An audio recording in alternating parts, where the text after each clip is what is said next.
Hello YouTube, welcome back to another video. We're going to read Galatians, and let's get rolling. Paul accepted by the apostles. Then, after 14 years, I went up again to Jerusalem, this time with Barnabas. I took Titus along also.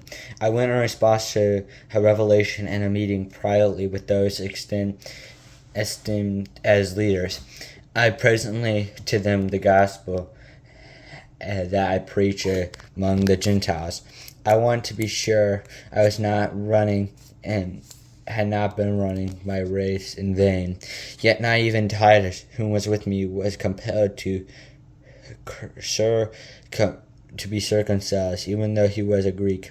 This matter arose because some false believers had infiltrated our rank to spy on the freedom we have in Christ Jesus, and then, for a moment, the truth of the gospel might be preserved for you.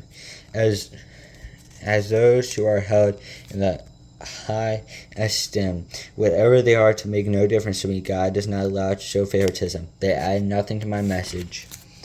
On the contrary, they recognize that I have been entrusted with the task of preaching the gospel to the uncircumcised, just as Peter, who had been to the circumcised. For the God who was at work in Peter as apostle to the circumcised was also at work with me as an apostle to the Gentiles.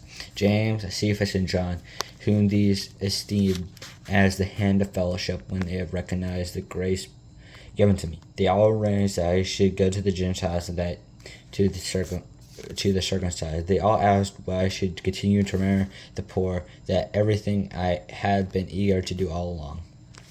Paul opposes Cephas. When Cephas came to Antioch, I opposed him to his face because he stood condemned. For before certain men came from James, he used to eat with the Gentiles, but when they arrived, he began to draw back and separate himself from the Gentiles because he was afraid of those who betrayed the circumcision group. The other Jews joined him on his hypocrisy. Their hypocrisy, even Barnabas was led astray. When I saw that they were not acting in line with the truth of the gospel, I said to Cephas in front of them all, you are a Jew, yet you are like a Gentile, not like a Jew. How is it then you are forced Gentiles to follow Jewish customs? We are all Jewish by birth and not sinful Gentiles. Know that a person is not just by the works of the law, but by the faith in Jesus Christ. So we too have put our faith in Christ so that we may be justified by faith in Christ and not by the works of the law, because the works of the law no one will be justified. But in seeking to be justified in Christ, the Jews find themselves also among the sinners. That doesn't mean that Christ promotes sin. Absolutely not. If I rebuild what I destroyed, then I really would be a lawbreaker. For through the law I died to the law so that I might live for God. I have been crucified with Christ, and I no longer live, but Christ lives with me. I have faith in the Son of God who loved me and gave himself for me.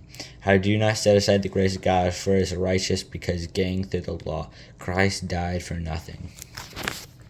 Hope you have a great day, and see you tomorrow.